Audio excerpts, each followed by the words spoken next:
Ingon nga nangagat sa sige musulod namang kita kuno di aptan ginato nga kayuhan sa ato espirituhan ng bahin. Kumayon kasi mo kumayon nga amo biya ako sa pangagat sa Ginoo kay nagtuo ko nga mangalagad ko sa Ginoo. Wala ko'y kalisod. Naman. Gihapon naman di ay amo biya nga lang ko mura man ay gihapon niya ako padulungan di ay. Kung hinulumay yung sunan nga nara pa kay kalag na kay espiritu, no? Kung mabot na niyo ang kamatayon, mas musamot na kang maglisod kung wala kang gidya sa Ginoo. Ay kini usa ka tawo nato din usa ka tawo pobre. Kasi natin lang doon usa ka tawo pobre sa kalisod siya ang kinabuhi tungod kay nagpuyo siya sa kanhit or kabahong, dili kabuhong kabahong, no? Samantala kini usa ka tawo nato nagpuyo siya sa kabuhong, no? Ay ni kabuhong kabahong, no? Kung ikaw puno naon ini di kagwanta aning bahina, no? Di gali ka kagwanta kung dunay may hubag o turok sa imong kay bunol, sa imong isa may nagkasinati diri o hubag yung ingon nga bunol. Pero kita nila, hindi kalos katulog. Kung kasinati ko anak, manghiwi pag ginay mga kundi sa buka, kundi sa tumagpo, manghiwi. No?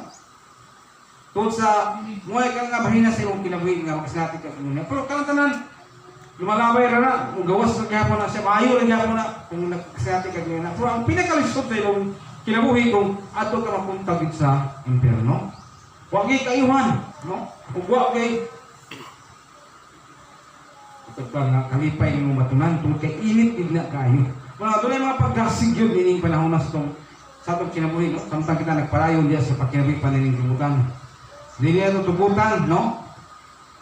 Nga makatuta sa kingingon ba nga makalinisan nga rapid or kiningon nga kalayo, no? Kay kining tanan mo kay sunan wala gini kinapusan. Kung may takot sa imong kinabuhi, kumabot ka sa imong kinabuhi, unya wala pa gini sa paglaom kanimo nga makalikawas kaniya kung tuwa na ka ang napita, no? Una nga sa atang kita karon mo kay sunan samtang may panahon pa kung kay buhi pa ta, no? Kung yung kasi mulingon nga kapag may katapusan sa umaton lang kay sunan kay amot man ang panahon niya mawala na ning kalimutan na. Wala ba kita hibalo nga? Ba hindi mo tanak, no? May nag-abot pagkita o ganang tigulangon, no? Kaya dagan ko mga pagkita ko sa kalibutan nga, abay mo sa tinuod lang, kung mutana ka, ano nga ito ka sa ilahat, no? Nga, maayo ang sulta sila nga pagkalimutan, anong nangamatay man na sila, nga, ang ilang kamatayon, kanang utang, dili utang disgrasya, no? Kaya lang utang, tuod lang mang sa ilang katigulangon, o kala, tuod lang utang sa ilang, kaya sakto lang ang panahon lang na mawala sila ng kalibutan na. Pero dagan karoon ang mga matay sa atong palibot, sa atong dapit, dili sa kalibutan o dili sa Pilipinas nga tungod sa hindi maayong taon ang imahe na namatay sila, no? Mga pamutahan ta, kung kita mga iksunan, mahingan ko sa iyo basta kay mangalagad ta, palayon sa Ginoo, magtinguha ta sa pagkinabuhi nga may subay sa kabutuan sa Ginoo. Ilan din ka, mabdan din sa ustong panahon yun, dili ka biyaan sa Ginoo, dili kanya utang ato sa kainit sa kalayo kung padayon ta sa pangagad sa pagbuhi nga Dios. May sama ta sa kataong kinigingon nga pobre, no? Or kabus, no? Nga dito sila punta sa kiran sa Dios. Mga karon sa pagkinabuhi ning suno, sayop sa dagan na sa pagkinabuhi ko. Wala ko kasayop sa inyo ang pagkinabuhi.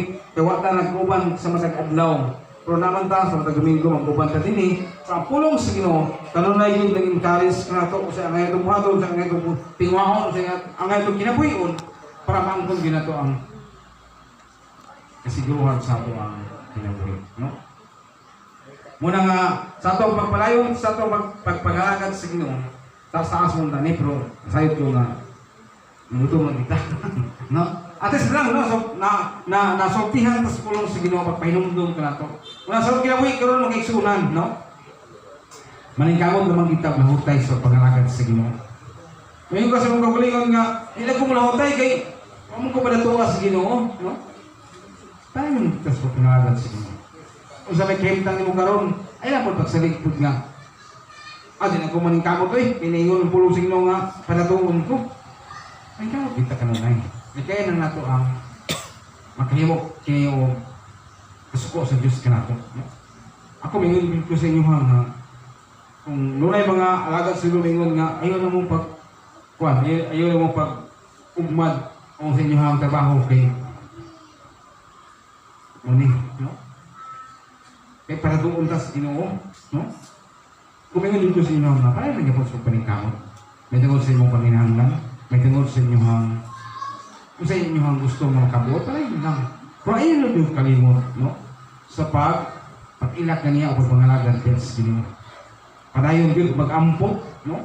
Sa ato karon nga panahon. Halos kung kining ato ang mga pag-ampok sa church ni siya nga naay kain na to nga maghiusa, no? Gawas sa to tugulingon diya sa panimalay. Mag-ampok ta kanunay kay ako nang katabang po sa imong tibok pamilya.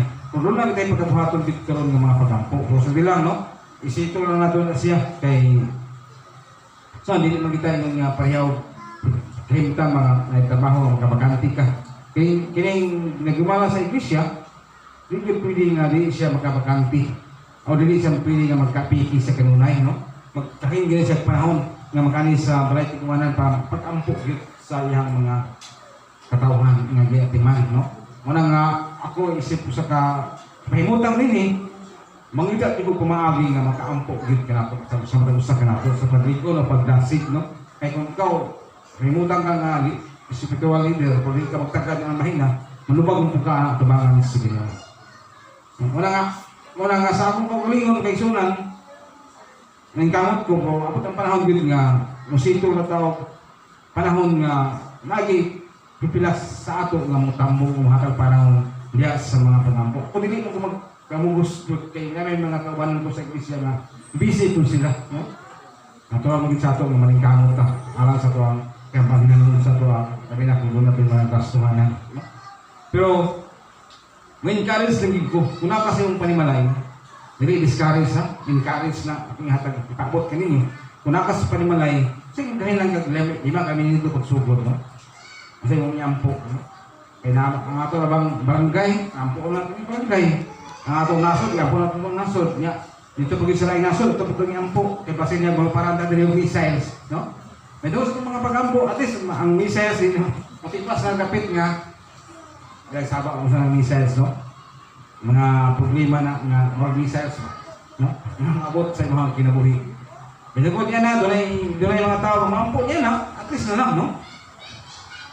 Nga dili pamot sa ato ang kaugalingon ang mga banta sa kinabuhi nga makatag nato og kakuyaw ning tanan. Wala isa ni siya sa atong i-encourage sa atong kaugalingon, no? Sayo limang kita nga kining atong kinabuhi karon mga kaigsunan. Patak sayo kung sa kaawon sa Ginoo atong kinabuhi, mga atong buhaton lang kay dito sa kalayo, dito sa impierno, mas musamot lang nga bati kadto kauhaw. Kay wa itubig itong napitan, no? Muna gisulti sa verse 23. Kauhawin kayo. Muna nga, ang atong lawas, kinahanglan siya o tubig karon dito na maghantos. Masa tubuhingon karon, no? Usa may putukot aning tubig, no?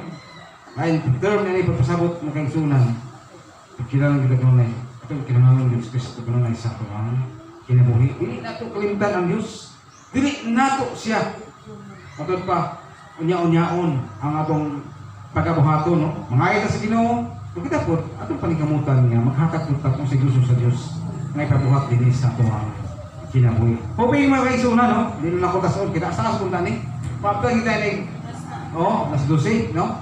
Muna nga, masalamat na, sa kayulan, naghatag sa Diyos ka na to, kaya makapaminaw patas pulog sa Ginoo, o magkahatag pati kinikinato, giyang katong kinabuhi, o matabangan ta, aron nga, masikil yung kinunay ang ato ang espirituhan ng bahay. Manindog ka mga kaisunan. At kami doon kining a pure heart. Hallelujah. Blessed be your name. Thank you, Jesus. Okay? A pure heart. That's what I long for. A heart that follows hard after the day. A pure heart. That's what I long for. A heart that follows hard after thee. A heart that hides your word, so that sin cannot come in. divided, but one you rose and reign.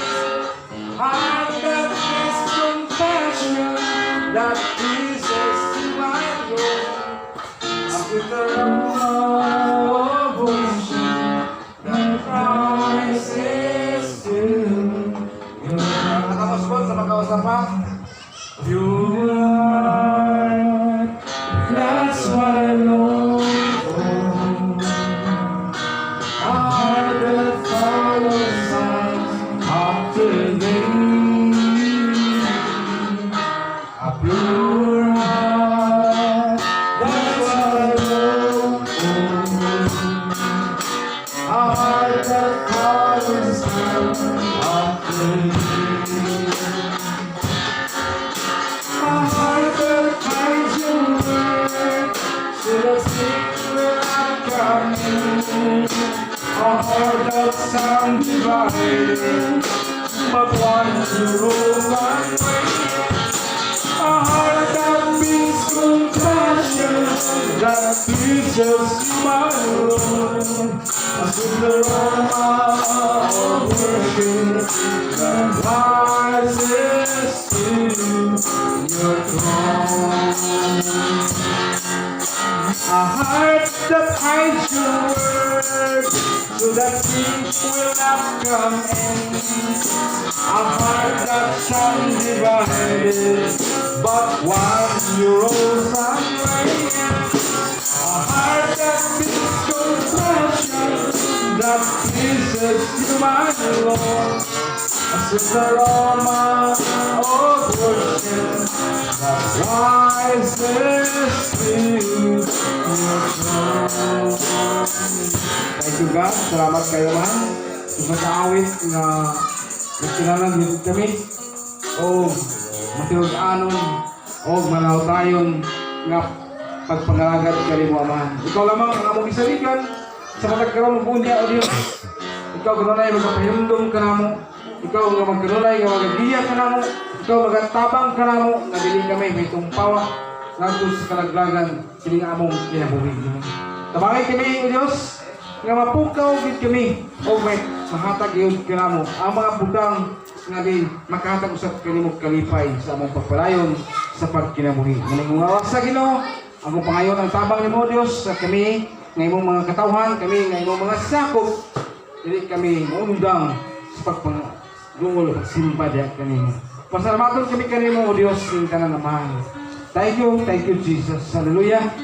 Sa last no pangawito sa ato kining ang angayan Ginoo ikaw ra.